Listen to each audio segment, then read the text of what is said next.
Hello everyone. Welcome to the fifth of our UCAS sessions. This one is about choosing courses.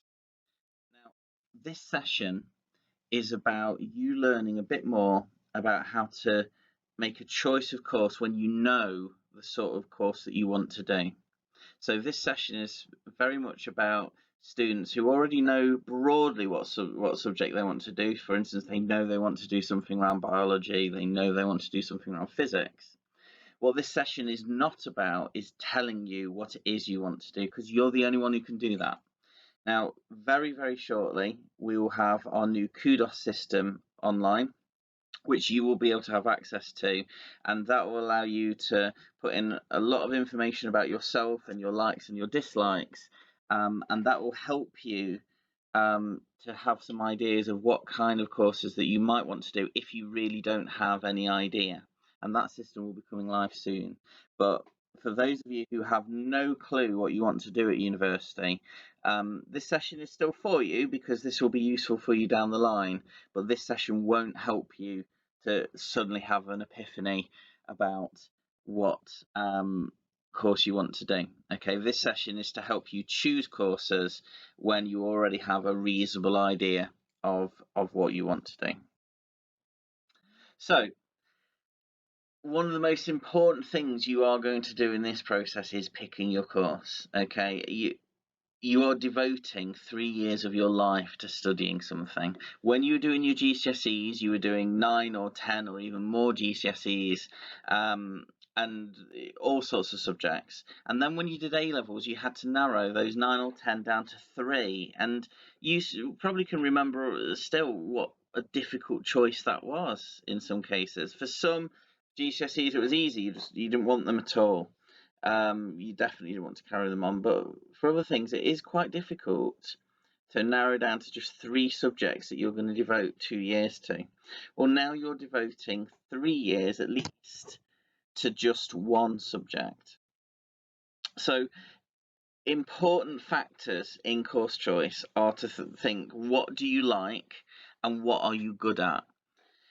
If you like something, even if it's hard, you're going to enjoy it and you're going to get a lot out of it. And if you're good at it, then it's never going to be all that hard in the first place. Of the two, my focus is usually on what you like, so long as you're actually able to do it.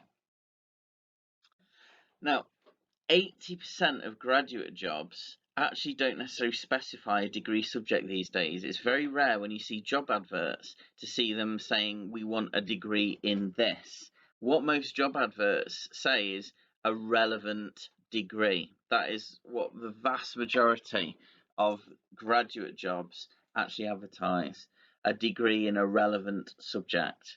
And your potential employer will decide what a relevant subject is, and it'll be up to you to make it relevant. It's really medicine, veterinary, engineering, some of the sciences, and architecture where you need a specific dedicated degree in that subject to go into it. The vast majority of careers, if you don't have a degree in that specific career but something that has relatable skills, you will be fine. Most jobs want a good degree from a decent uni, and you're going to get a better degree and you're going to get much better grades in that degree if you're studying something you like. So, for instance, you don't need a journalism degree to be a journalist at all. You don't need a business degree to go into business. It will give you some of the skills that are useful, but so would an economics degree. So would a history degree in some cases. You don't need a law degree either. It's very, very common for people who go into law to actually study something like history, because history will give you the same analytical skills that you'd need in order to go into law. It's looking at evidence, it's assessing sources, it's marshalling arguments for and against, and looking for the weaknesses in arguments. The skill set that you need for law is virtually the same as history. So a lot of people do a history degree and then a law conversion course just to learn the basics of law that they need. So if you want to be a lawyer or a solicitor, but you think that you would much more enjoy 3 years of looking at history textbooks and history essays over law, then study history. Do some work experience and internships over the summers, get some contacts in law firms, and then try and get training contracts, so that hopefully a law firm will pick you up to do a conversion course. And that happens. Okay. And it's the same with a lot of degrees. Do something that can have relevance and will give you relevant skills, but is something you enjoy. And by and large, that will get you into a career you want, with just the exceptions I mentioned earlier.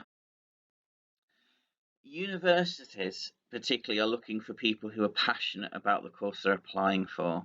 If you are on interview at a university and you are demonstrating that you are very ambivalent about the subject, that perhaps in some cases it's a bit painful for you. You like it sometimes, but other bits aren't so great. If you're telling your interviewer that it's all right depending on your teacher, they are not going to be interested in you. They want people who are going to be a joy to teach, and the reason for that is they can afford to turn people away, especially at the higher level universities.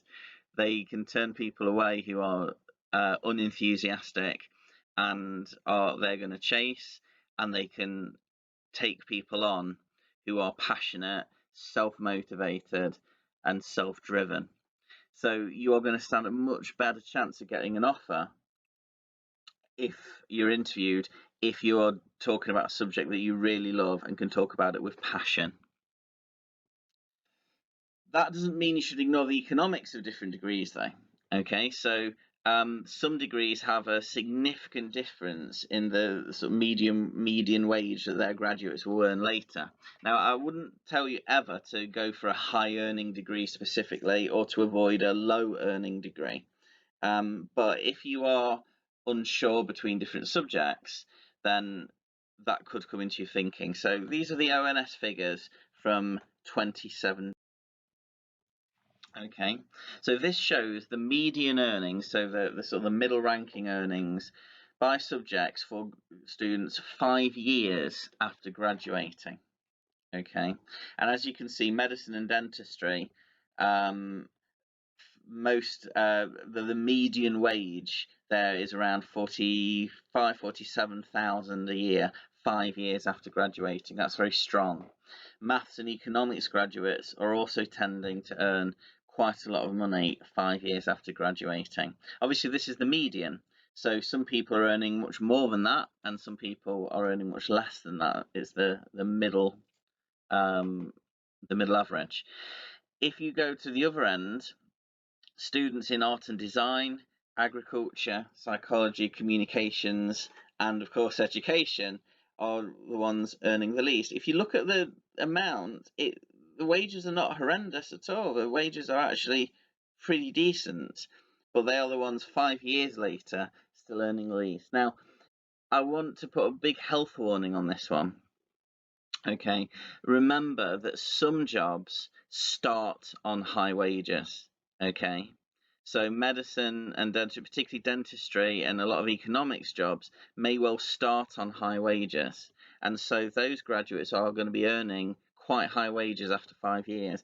That doesn't necessarily mean those wages are going to keep going up all the way through your career. You might be earning very close to the maximum amount you can just within 5 years of joining the industry. Other subjects may take a lot longer to work your way up the ladder. So art and design, for instance, I can understand why that is the lowest. It doesn't mean that nobody wants it, but getting into it and getting yourself known and getting a name for yourself, and getting to a point where people are recognizing your work and are wanting to pay for your work takes a long time, and a lot of people never get there. A lot of people in art and design and some of those other subjects may well be working in retail jobs, or relatively lower paid jobs while trying to get a job in their industry. because they're so competitive. So psychology, for instance, it would not be unusual 5 years down the line for a lot of psychology graduates to still be trying to get jobs within their industry, and in the meantime they're working in Costa or somewhere like that, and that's what brings the median wage down. So you've got to look at it that way. Being in one of the high wage industries after on this chart doesn't mean you are definitely going to earn that after 5 years at all. And being in one of the low ones doesn't mean you're definitely going to not earn very much after 5 years. But it is something to be aware of. These are the earnings by university. And again, there's a big health warning on this. Okay, there's a lot of factors at play here. Now, the Russell Group universities are highlighted in a sort of pinky colour, and the non-Russell Group universities in the sort of dark blue colour. And you can see that the people at the Russell Group universities are generally, after 5 years of graduation, tending to earn a little bit more than the majority of the non-Russell Group universities. Okay, but again, health warning: the universities who are higher up this list and who are getting graduates with higher earnings may well just offer more of the higher earning courses. So, for instance, the Royal Veterinary College is no surprise that it's high up there, because we know that veterinary students 5 years after graduating tend to be earning quite a lot of money. So it can often be that the Russell Group universities doesn't mean they're necessarily better at teaching, but they are their graduates are possibly going for some of the higher level careers and getting them, and some of the courses they offer are possibly some of the higher earning sooner careers. Okay, so don't worry too much about this, but it is something to keep in mind. So the basics of searching courses then. The key thing on this is Unifrog, and thank you to everybody who signed up for that. And if you haven't signed up for Unifrog yet, I really want you to. It's really important. Okay, so firstly, you go to the apps and click on universities. There are loads of these apps now. So you need to scroll down until you find UK universities. Okay, and that's what I want you to do. Then you need to click through to this, and you need to be honest. Okay, now you can experiment with lots of different grades, but it will ask you to put in what your qualifications are, so not your subjects, but just that you're doing A levels or BTEC, and put in your likely grades. Okay, experiment with different ones and what universities it comes up with, but don't be wholly unrealistic. It will then take you to this screen. What do you want to study? And if you know exactly what you want to study, that's fine, put that in. But it's better to put a broader subject like biology or history in, because what will then happen is it will bring up a huge list of related courses. So if you type in animal biology straight away, it's only going to come up with animal biology courses and related. If you type in biology, you're going to get a huge list, and actually this list scrolls right the way down. The key thing here is to have a look at all of these courses, because some of these will be ones you've never heard of, some of these will be ones you've never even thought of, and every single year we have loads of students who use Unifrog, type in a general subject, look down the list, and discover a course either on this or sometimes even at open days that they've never heard of, never even thought of, and is something actually, my goodness, they're so passionate about it, and they've really found what they want to do. So type in your broad subjects that you're interested in and have a look down the list, and you can click on as many of these as you want to. Okay, and it will come up with courses on the next page. Please do this and type in different broad courses as well. The more of these you can see, the more of these that it can show you, the better a chance of you finding the specific course that you would like. It will then take you to this. Okay, so it will show you aspirational courses, so these will be slightly higher than your chosen grade range. There'll be solid courses which are on your grade range or just below, and then safe courses which are well below your grade range that you've input and will be suitable for backup and insurance choices. Have a look at the names of the courses, have a look at the places and the grade levels, and you can pick 10 of these each time you run through. Okay, you can only pick 10, but you could just run it through again and create a new shortlist. For each 10 you click on, that creates a new shortlist, and Unifrog saves all your shortlists so you can come back to them again. Okay.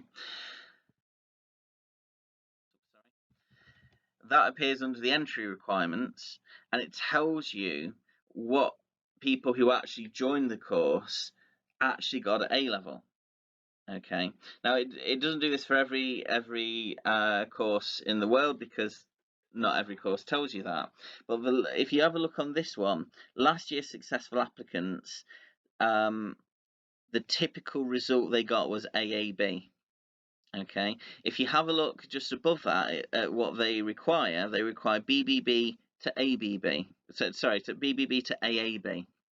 Okay, so if you look at what the typical result was, you can see the typical result of people who actually got on the course was AAB. That tells you that even though the university is offering AAB to BBB as a range of grades, the vast majority of the students they end up taking on are at the higher end of that AAB. If you know that quite likely you're going to get BBB, and you're looking at that course and thinking, oh, I could get onto that, it's worth knowing that bit of information, because actually you can see that if you're on BBB, that's going to be quite tough, and you might not. And you can still apply for it by all means, but you at least know that your chances aren't that great. Okay, now sometimes it's higher and sometimes it's lower. So sometimes what they ask for to get in and what students actually got when they did go is way lower. Sometimes what they ask for is lower than what the students actually got, and that tells you how competitive the course was. You can see that this particular course here is highly competitive, because the application success rate is only 15%, so only 15% of people actually get on. There are 50,000 university courses offered, so you need to do your research. Okay.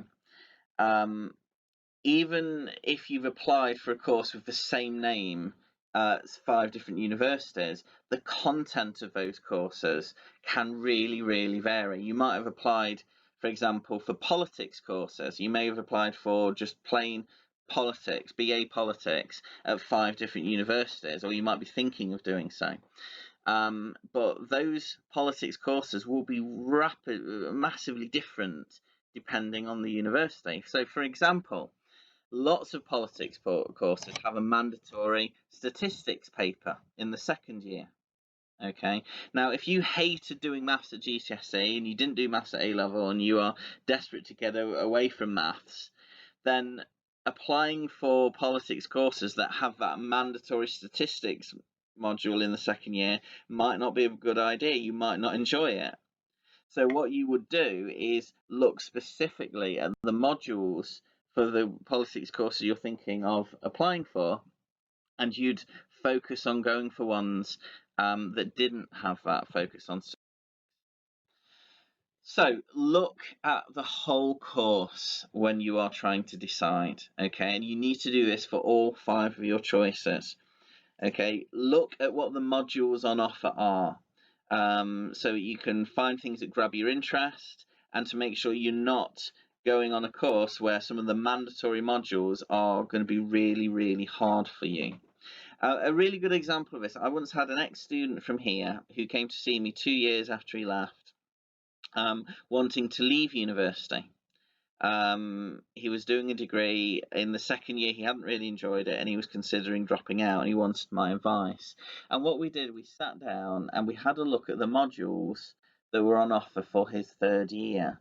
And by looking at those, I was able to convince him to complete his degree because he could see that the modules in his third year were much more to his liking, and he could see the combination of things he could study that he would actually enjoy. Now, had that student looked carefully at the modules across the whole course before he applied, he might not have chosen that university because he might have seen that the second year was going to be quite boring and quite a slog.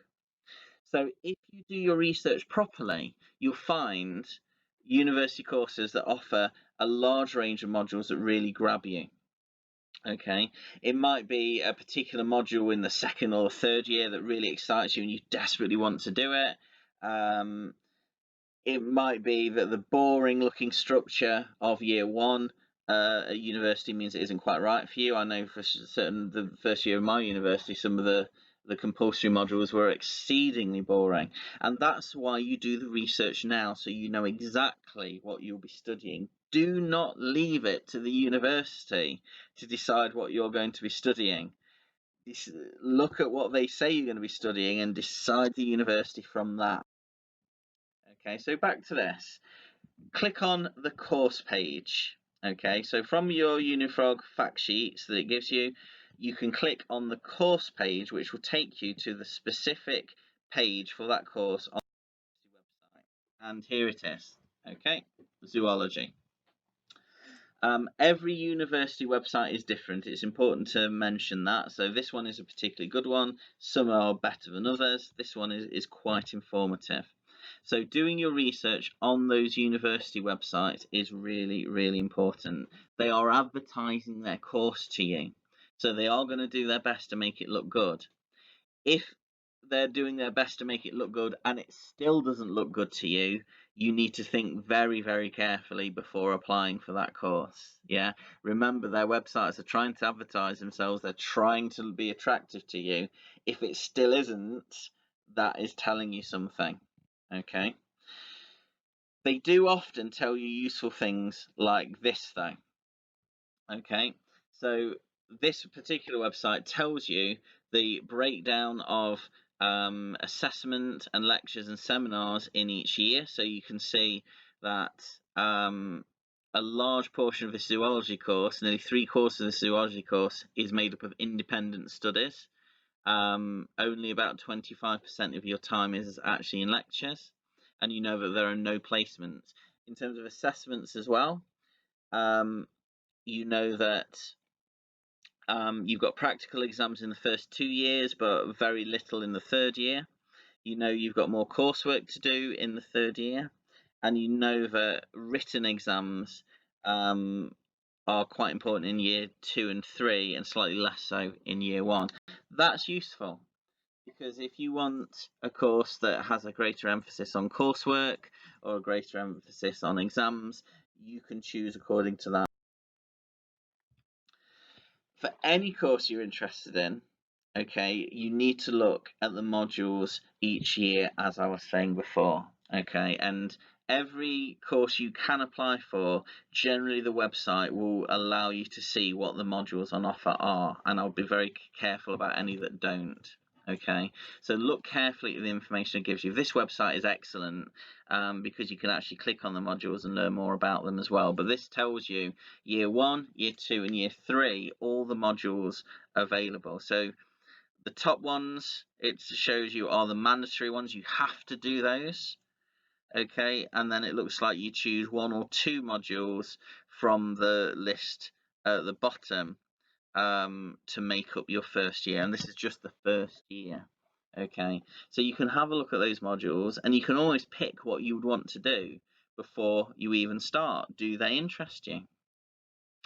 Do these modules across the 3 years actually match the direction you want to go into in your career? If you're going for biology and you want to go into, say, forensic biology, for instance, are there modules on this course that will actually fit with that and give you the skills you need for that? A university that offers 1 or 2 modules on forensic biology is going to be more valuable to you than a biology course that offers absolutely nothing in that regard. So you need to look at those modules. Does the balance look right for you between different aspects of the subject? Okay, for instance, in a history degree, does the balance between ancient and medieval and modern history look right for you? If the balance, if you prefer modern history and the balance is quite heavily weighted towards medieval, it might not be a course that you get a lot out of. So compare the modules of different universities, maybe even write them down into a table so you can make a comparison. Okay, and use that information to pick your 5 courses. It's really important that you look at these carefully when you're choosing your courses. It's amazing how many students come to me after applying for UCAS and say, actually, they've started looking at the modules afterwards, and actually they don't want to go to that university anymore because they've realised the modules at this other one fit them better, or the modules aren't going to fit them, and it's too late by then. Now, you need to do work on this to narrow down to 5 courses and 5 universities. And remember, you need a first choice and an insurance choice. So on the UCAS form, as I said to you in the last session, you can choose 5 courses. Okay. When they've all got back to you, so when they have all said whether they're going to make you an offer or not, and remember, they don't know who else you've applied to. When you've got all your offers in, okay, you then need to narrow that down to 2. A first choice, which is the one you're saying you're going to, and an insurance choice that is a lower offer in case you don't get the grades for your first choice.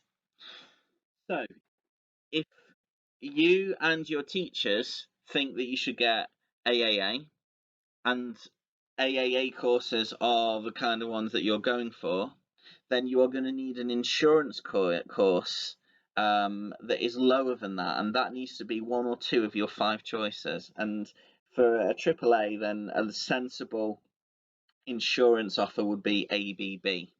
Okay. That would then be the course and the university you go to if you didn't get your AAA grades and the university you wanted to go to didn't take you on. You'd then go to your insurance choice.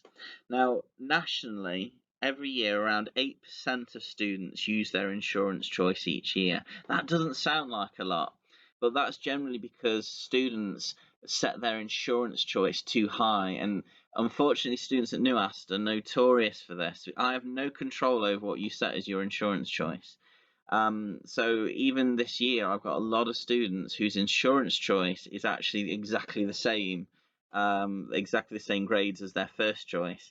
That means if they don't get their first choice, they won't get their insurance either, and they have to go through clearing. And that's why nationally 25% of students end up using clearing to find a place. That means they didn't get their insurance or their firm choice. Okay, there's nothing wrong with clearing, it's not scary, but it does mean you're suddenly going to be going to a university you weren't expecting to go to. So it is really important that you work through your choices, your 5. You need at least 3 choices that are potential firm choices, so at least 3 university courses that are at or maybe just slightly above the grades you're currently getting, and are aspirational. And then you need at least 1 and preferably 2 courses on your list of 5 that are going to be insurance choices. Okay, and the reason I say 2 of those is because you do sometimes get rejected from your insurance choices. So the general gist is 3 and a maximum of 4 courses that are ones that you really want to go to and are aspirational, and sort of fit the grades that you're aiming to get, and 1, preferably 2, that are going to be insurance choices and will have lower grades. And you need to be happy with those as well. You need to be willing to do. So here is a table of suggested grades for insurance choices. So on the left are the grades that you might be going for your first choice, or the grades that you hope to get.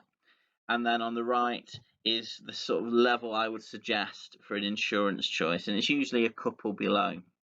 So, for instance, if your first choice courses are all AAB, or most of them are AAB, I would suggest your insurance choice level, you should be looking for courses that are BBB, and that gives you some breathing space if you have a bad day in a couple of exams. Okay, that's it for today.